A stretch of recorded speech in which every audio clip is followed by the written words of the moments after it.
Y así arrancamos y cerramos una triada de bandas de puta madre del día de la fecha, y así como encontrás esta entrevista dando vueltas por YouTube, revisá nuestro canal de YouTube de Caleta Radio y encontrá muchas más bandas y entrevistas como esta, en donde nos adentramos en la última parte del Es esto de la fábrica del día de la fecha, esta sección en donde pensamos, redefinimos, repensamos y todo lo que tiene que ver con la industria de la música, y para eso hablamos con músicos, artistas de todas partes del planeta y nos nutrimos de todos esos diálogos que queremos escuchar, porque ha cambiado un montón la industria en estos años. Así que para hablar de todo eso nos comunicamos esta vez con los amigos de Vantage, que ya están conectados con nosotros. Es de noche allá, Raúl. Arrancá nomás con la entrevista, que estos hablan en inglés y no me deben estar entendiendo un poco. Excelente. Thank you very much for your time. It's a pleasure to listen to your music. So thanks for your support. No. Incredible band. We are really happy to meet you. Sí. So we are live, and so please tell us your full name, where are you from, and how old are you? Hola, ¿cómo estás? My name is Tim. I'm Tim Nicola. I'm the singer of the Vantages, and I'm from Finland, and I'm the guitarist, the second guitarist in the band. Okay. It's the two of us today. Yeah. And where are you from, and how old are you? We are both from Finland, and I'm 27 years of age. And Yeah, I just turned 32. Okay. What time is it now there in Finland? What time is it? We're an hour in front of you, so it's like 8:25. 6:25. 18:25 right now. Okay. No, Manu is now in Buenos Aires, so it's like I'm in 7 Buenos Aires. Oh yeah, okay. Yeah. We're 1 hour ahead of Spain. Okay, perfect. No, it's incredible. I'm going to make a little translation for the Spanish listeners. Estamos con el guitarrista, sí, con el guitarrista y el cantante de la banda de Vantages, que son de Finlandia. Así que vamos a seguir con la entrevista. Can you tell us which is your first memory of you listening to music? It's probably I remember like going on car trips with my dad, or like him taking me to school when I was a kid, and he'd had a couple of CDs that he played, and one was an Elvis Presley record, and the other one was the soundtrack to James Bond films. So I always wanted to listen to Hound Dog, or the original theme of James Bond, like the 60s one with the baritone guitars and everything. Wow. I am a huge Star Wars nerd up to this day, so Me too. oh yeah. So I remember like listening to the soundtracks. That's the John Williams soundtracks were the first time I became aware of like music existing. Yeah. Beautiful. And the march. Wow. Chan, chan, chan, chan, chan. Incredible. Perfect. See, I think that. See, no, I don't know. It's Hank Williams, maybe. No, Paul Williams. Paul Williams. Okay. Williams. Ahí está. Yeah. No, I think that the only way to escape from that march is to listen to Alien. It's more or less the same time, maybe Alien and Star Wars, but it's crazy. I'm a big fan of Star Wars too. Bueno, estamos hablando de los principios de la música que escuchaban. Bueno, y nos dice que el cantante nos acaba de decir que iba con el auto con el padre, bueno, y tenía un disco de un CD de Elvis Presley, y también tenía el soundtrack de James Bond. Así que ahí aparece, y el guitarrista nos dice que es un completo fanático de Star Wars como yo, y bueno, y la marcha, toda la música de Star Wars realmente me impactó. Exactamente. And can you tell us which was your first instrument and which was the first song that you learned? I started playing guitar when I was pretty young. I think my first song was like there's this Finnish band called the Hurricanes, and it was a song called Roadrunner. But that's kind of like a cheating answer, because it's like very basic rock and roll, like think Chuck Berry. So it could have been like whatever, but in my mind I was playing that song. So Generally, we listen Smoke on the Water. All the bands say Smoke on the Water. Oh yeah. I mean, Guitarist. I did that too, but it came a bit later, and then Iron Man, and Paranoid, and all of those things. When I started playing guitar, like in high school, no, before like grade school, I don't know the equivalent, but like I thought you should like only play one string at a time, so I tried playing all these rock and roll riffs with just one string, and it didn't like sound right because I couldn't play chords. It's kind of like Rolling Stones. But like Satisfaction, no? ironically, still like it's still like what I do to this day. No, don't say that. Don't say that. Don't lie. No, don't say that. No. Sí. We're gonna talk about Sí, that. we are going to arrive to that. Sí, no, it's incredible the sound of your guitar. Talk about sí, that. Exactly. Wait. And can you tell us, are there any places to study music for free, or you have to pay in Finland to study music?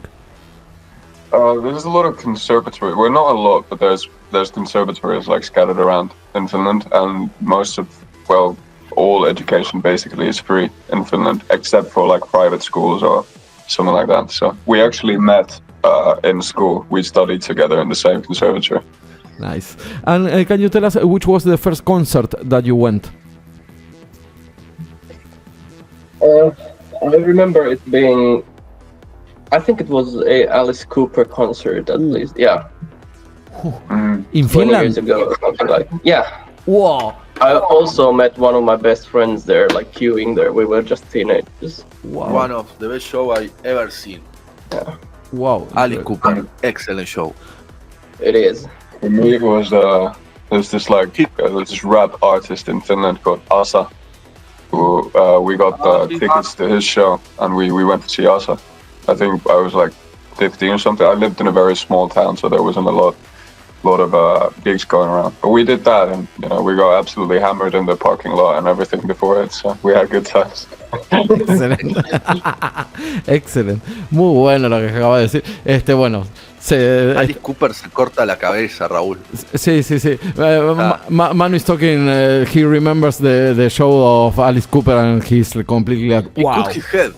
Sí. No? Sí. Cut his fucking head. Fuck. It's incredible. Yeah. The scene of Alice Cooper is incredible. It's like that. It's crazy. And can you tell us how did the VANTAGES begin and why you put that name to the band? It all began in school. We went to the same school, but we hadn't like met or talked before. So one day I was having lunch by myself, and then Anton just suddenly like came up to me. He like banged his tray down and he went, "I have this amazing idea for a pyramid scheme. Do you want to get in on it?" And I said yes.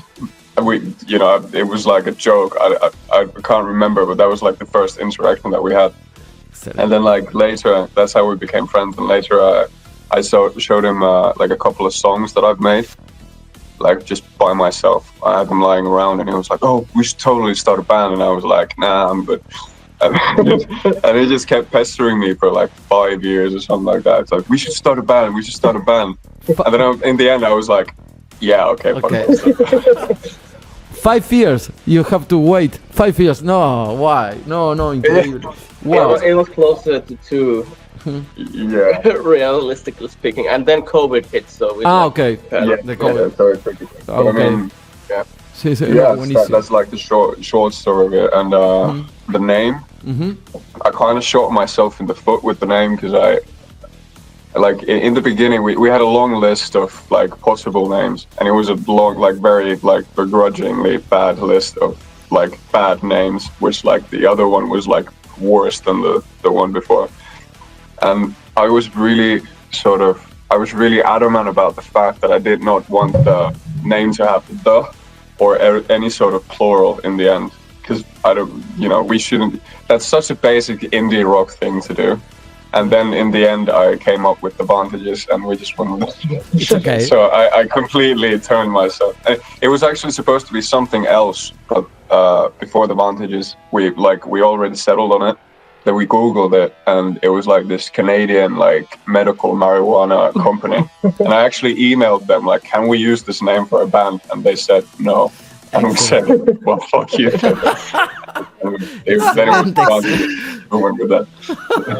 Excelente, muy bueno. Beautiful story. Bueno, nos estaban contando un poco de cómo empezó la banda. Son el guitarrista y el cantante Anton y Tim son amigos desde el secundario, desde el colegio, se conocen hace un montón. Bueno, se encontraban en los pasillos del colegio. Bueno, le estuvo pidiendo un montón de tiempo Tim para armar una banda. Finalmente la armaron y hicieron una lista con los nombres de VANTAGES, con un montón de nombres, y era uno peor que el otro. Y lo que nos contaba Tim, que él no quería que sea de algo con algo plural, porque es súper indie eso, y la verdad que no le gustaba. Pero bueno, después por razones razones circunstanciales le terminaron poniendo ese nombre y la verdad que quedó muy bien. In November of 2023 you released an EP with 4 songs. How was the recording process of that EP? We did the pre-production demos in our own workroom back then, and I was producing the whole thing, and then Patrick, who also mixed and mastered the EP, he jumped in as a co-producer. So I finished the pre-production demos, and then we went to a studio that we frequented that we both sort of used to work at in Suomenlinna, which is like a small island, like a 15-minute ferry ride away from the capital, which is basically still Helsinki, but it's like not in the anyway. So we went there to do some overdubs. Initially, we were going to do like all of the instruments again, but we started running short on time, and then we started listening to, especially with the vocals, we had a few sessions where I think we overdubbed one song, and then we ended up using the demo vocals because they were just so much better. So that happened with each of the songs. I just I sang them to an SM7 in like a random cellar somewhere, and there was like a bunch of guitar and keyboard parts. So basically we did like drums and a bit of bass and a few guitar tracks in the studio, but it was really worth it though. Yes, of course, the result is incredible. You are going to release a new EP. Traducime un poquitito. No, porque es espectacular lo que contó. Aparte tienen una isla, Helsinki es la capital y tienen una isla fuera, o sea que es parte de la capital, pero en una isla en Finlandia hay un estudio, Manu. O sea, y tuvieron la posibilidad de ir a grabar cosas. Hizo la preproducción de casi todo Tim, y después hay un coproductor que fue el que los ayudó a masterizar y a mezclar las cosas, pero básicamente fue todo él. Después fueron a esta isla a grabar y la verdad que hicieron un par de overdubs, se llama cuando graban cosas encima, y aparte después había cosas en los demos que los guardaron también. Fue una mezcla entre la preproducción, todo el trabajo de ingeniería, digamos, en este estudio, y aparte algunas cosas de los demos que les quedaron. Y ahora le preguntás por lo nuevo. Exactamente, sí. Vamos, voy para ahí, dale. In November of 20... sorry, I have to write all the questions. My head is not okay. Thanks for that. You're going to release a new EP this year. You changed many things in the recording process, or it was more or less the same? More or less the same, but it's now we're doing it in our own studio, the whole thing, and I've been recording and producing the whole thing, so we're probably gonna. It's not ready yet, but we're there's a new single that I might or might not be quite finished with, so. Wow. But yeah, it's mostly the same. We've skipped the demo phase a bit at this point, so we're just like going straight for the final thing rather than trying to do something and then sort of beat that, thing, because you get the demo-itis quite often, and you get really attached to this one thing that you made. Mm-hmm. So we just figured to cut the middleman, and why not just do the finished product like immediately. Sí. That is a kind of a punk thing, maybe, to I have this and you put it. How is your composition process? I lock myself in a dark room and then I come up with things. Really? That's based.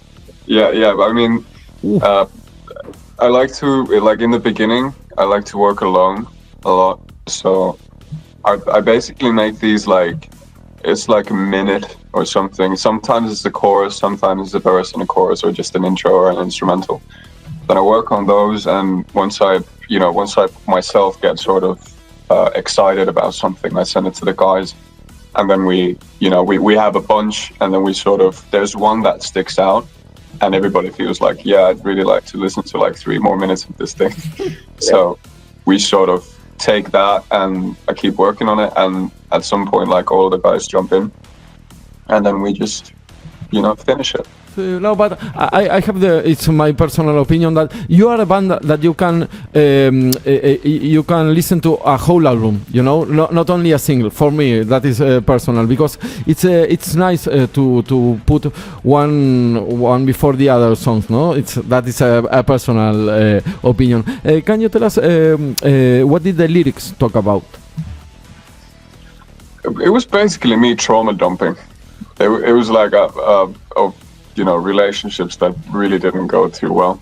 So I was sort of still, in a way, I was still going through that.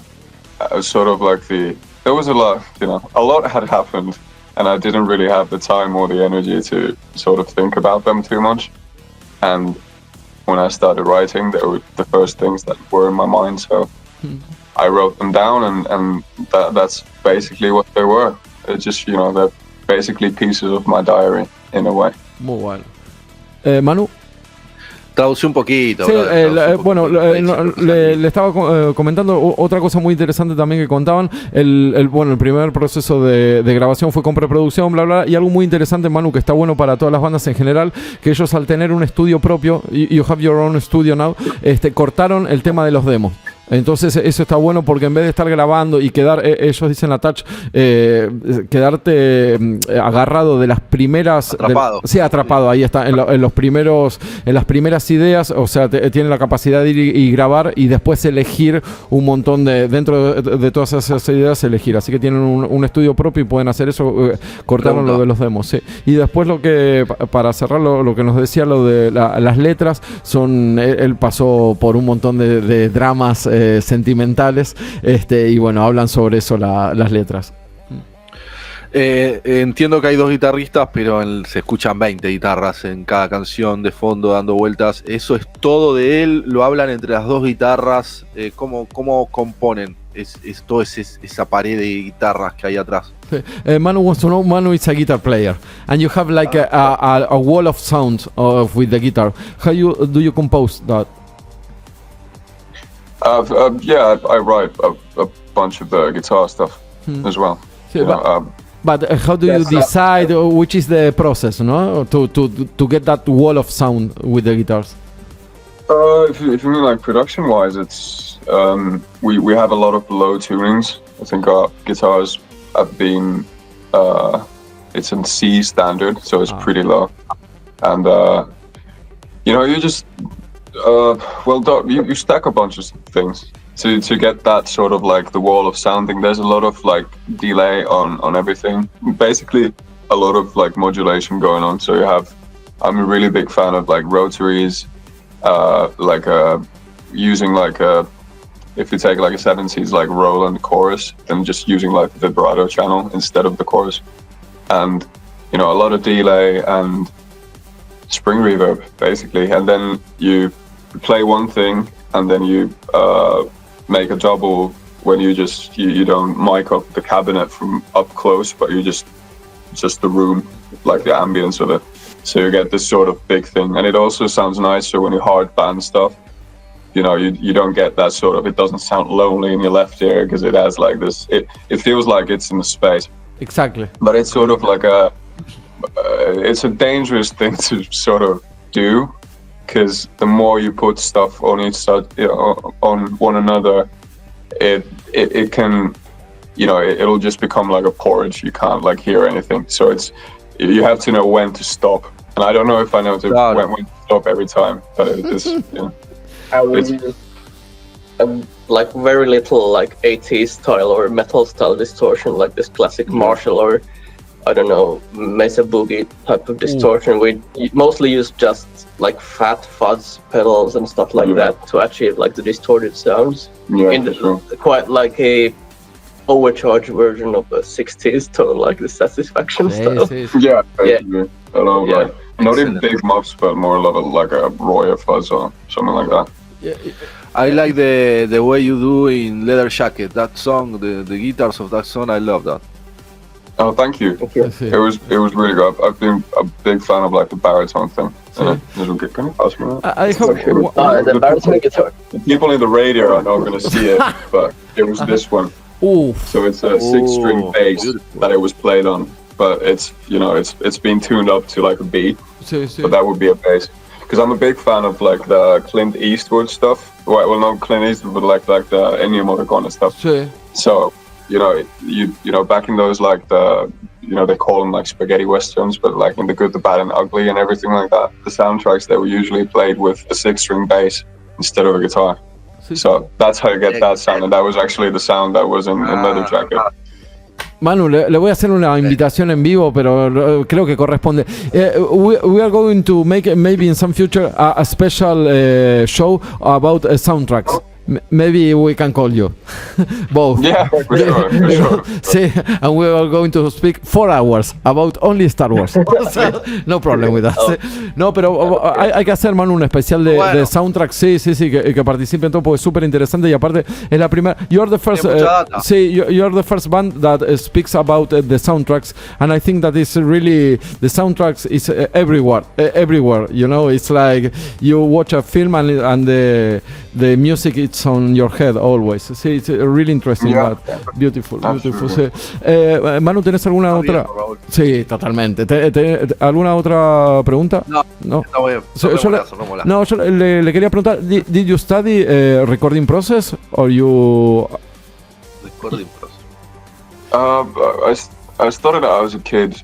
I mean, I lived in a small place, so there wasn't people around that liked to do music or anybody who played, so I sort of started playing a bit of everything, and then I had ideas for songs, and you only have so many hands, so I can't play a band by myself, so that's when like logically the next step was to record stuff. Okay. And after that it all sounded like shit, so that's when you started getting into the mixing side of things and all of that. So I've done it for a while now, and before we even started the band, I was sort of working as a mixer / producer for that. Perfect. But it's I did study it as well. I wasn't really good at going to school, so the best sort of thing that happened in school was like we met and we had good times. But I think you were more better of a student than I was. Well, I had to, had some kind of education at that point. No, perfect. But the crazy thing about him is that crazy fact he's a virtuoso finger drum player, like on keyboards. He could actually play any beat or fill on a keyboard that an actual drummer could do. Oh yeah. I used to demo a lot with just pads with an MPC, something like that. So I can really play some drums on an MPC. Excellent. Or even a keyboard. Yeah. Just anything that makes sound, I'll make drums out. Excellent. For me, that is really hard. I never. It's like I don't have the patience for that. No tengo paciencia. It's hard to do. It takes a while. Yes. It really does take a while. Exactly. Sí, totalmente. Bueno, can you tell us something about we are going to make only 3 more questions. Can you tell us something about the visual part? How do you produce the visual part of the band? I think we're very, very lucky to work with a lot of talented people. We have a very talented photographer, Ida, who works with us, and our videographer, Kari, who has filmed most of the videos, and also our makeup artist, Laura. They're all very, very, very super talented people, and that's basically it. And especially with the videos, I've directed I think 2 of them or 3, I don't know. But it's been super fun, and it's been we work very well with Kari, and we're both sort of very visual people. Of course, Kari is because he's a video guy, but for me, it usually I always sort of I have a thing in my head because I really like soundtracks and movies and everything. Exactly. So I like the quality of it that. It always sort of takes place somewhere. So bringing that to life, we couldn't do it by ourselves without these people. So, yeah. Muy bueno. Can you tell us something about the Finland, the scene? You participate in any scene? How is the scene, the musical scene in your region? I don't get out much. to be honest. So I don't know. You're probably I'm much more sociable person with the other band. Yeah, we do hang out with the other bands and like I don't know. Many of the guys are like insanely lovely people, and they have their own thing going. I think it's more like, much more like, I don't know, traditional rock and roll in general. Like at the moment, a little bit like 80s well. and Hanoi Rocks type bands or New York Dolls type bands like this. Sort of like a Yeah. sleaze thing going on. Yeah. So we're not really, like, musically, we don't, there's not a scene for us, but there's a lot of bands, and you see them around, and you guys, you keep it tight together. Perfect. So Enjoy that. Here we have reggaeton, yeah. and I love have a scene of rock and roll and that stuff. Enjoy that. It's my advice. No, Yeah, absolutely. Buenos Aires, we are really proud because Buenos Aires was like the capital of the rock and roll city of Latin America, and in the last 10 years it became reggaeton. So it's, for us, it's like fuck. But yeah, it's okay. Finland is also losing ground to rock and roll and metal, even though you might like people all over the world might think of Finland as this metal country, but sadly, of course, we have a very strong metal community here as well, but it's gotten smaller in 10 years, and it's sad, I think. People are just much more inclined to listening to modern music, and it's fine as it is, but it's still, I find it a bit sad that Finland has thrown away its calling card. Of course. It's sleeping. It's like a bear hibernating. Yeah, and also, I get it, because it's really, it's more expensive to do stuff as a band, because you have, because even if you want to tour, touring is super fucking expensive right now, and even with gigs and everything, there's a lot more of moving parts that go into it, rather than, if you do rap music, and I fucking love rap music, and I actually even like reggaeton as well, believe it or not. No. But it's but stuff like that is more, if you have a show, you have the lights, and then you have two tracks coming into the PA. So it's a lot easier. Like, in a sense, you don't need that much people, and you can get you can repeat that show with quality more often than with bands. You have a lot of people, and people helping with this and that, and Exactly. So maybe that's one of the things why it's kind of hard for people to do it now. Of course, it's hard to put on a big pop production, even harder than a metal or a rock one. So I'm not knocking it at all. No. Yeah. Perfect. Interesting. Thanks for that. We hope that we have a revival of that. Sí. What level of relevance of important do you give to social networks?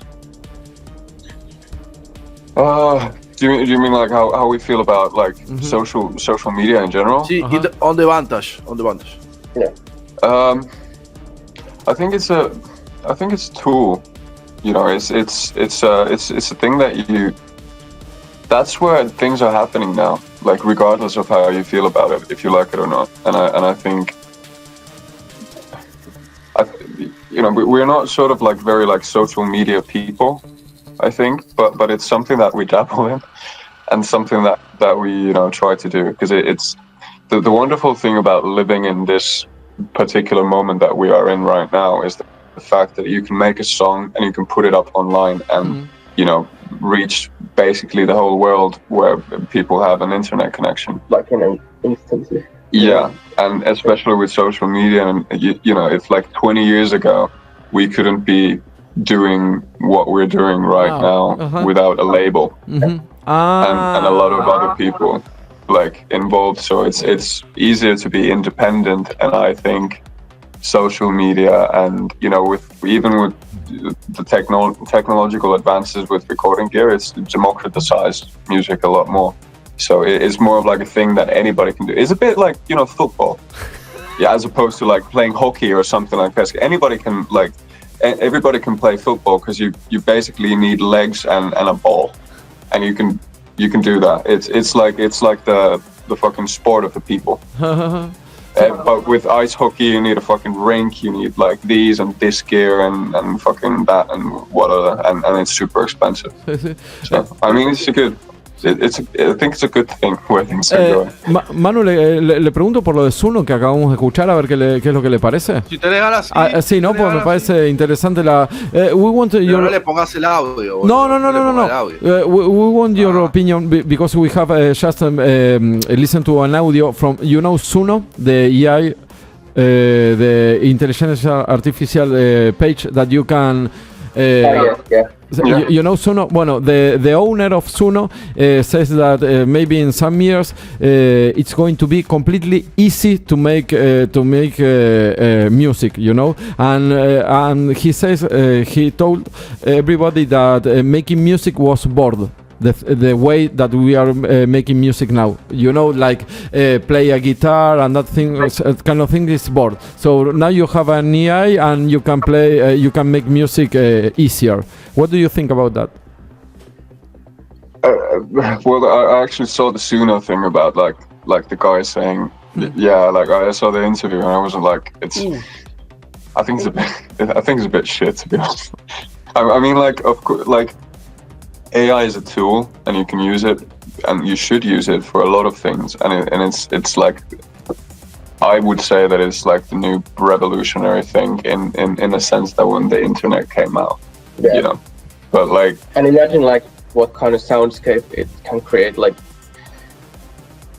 there's like when synthesizers entered the market, you could create like in the 80s, 70s, 80s. You could create amazing soundscapes that you couldn't do with a piano or an organ. Yeah. And this is the next step in that one. So I'm not seeing it as like it's just a new synthesizer for us in the way that, like, of course, there's so many sides to it, but I'm not at all afraid it will like take the bread out of our tables. Yeah, and I think, you know, there's gonna be there's so much more to music than just, you know, create. There's so much more to it.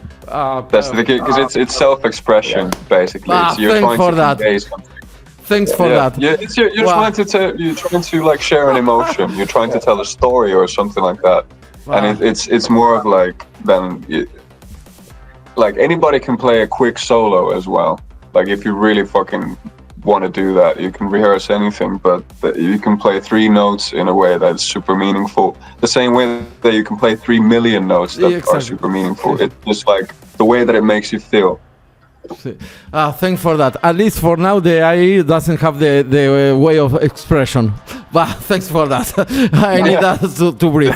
Perfect. Probably Thanks. won't as well. No. And if it does, you know, that's a different conversation. Then we'll just have to adapt. It happens as it happens, man. Perfect. Thanks for that. Future plan, my friends. Planes futuros de la banda y vámonos, Pablo. Sí, we are going to close the interview. Thanks for that. Just tell us about the future plans of the Vantages. We've got the second EP coming, and I've been writing a lot, so probably an album as well, as soon as we get around to that. And we're looking at possibilities to go abroad as quickly as we can and play more shows. Basically, we've been holed up in the studio, so we really want to get out there and see people and let people hear us. But more music definitely to come. There's another single coming out quite soon, I'd say. Yeah, and straight after the second EP, we're gonna just hit the studio and work more, and hopefully, like, I'm not making any promises, but we're gonna have a debut album at some point. Like that's on the horizon. Yeah.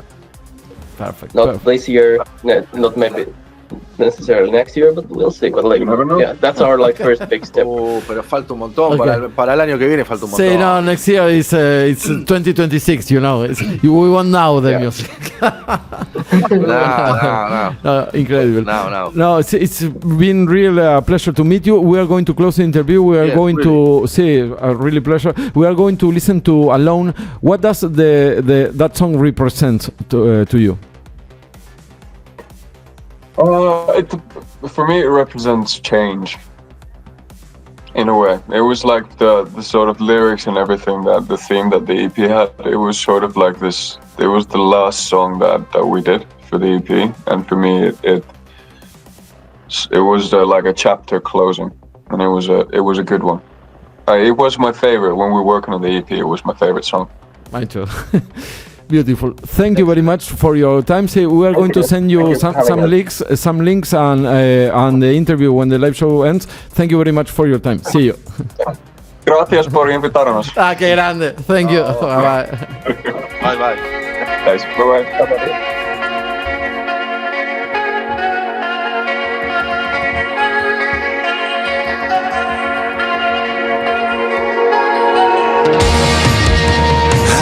Stand the spotlight of those darkness that you cry from impulse down by your side.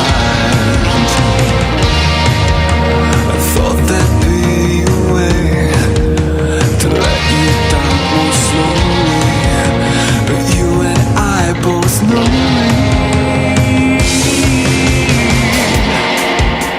you are not alone. Now the only heart I broke. Don't say you love me, just don't ask me to stay, 'cause I won't. Baby, you are not alone. Now the only heart I broke. Don't say you love me, just don't. I know that it's unfair. Still feel pain. Little flowers of cellophane. You've got to let me go. You need to find someone else to help you hurt yourself. You are not alone. Not the only heart I broke. Don't say just don't ask me to stay, 'cause I won't. Baby, you are not alone. Not the only heart I broke. Don't say you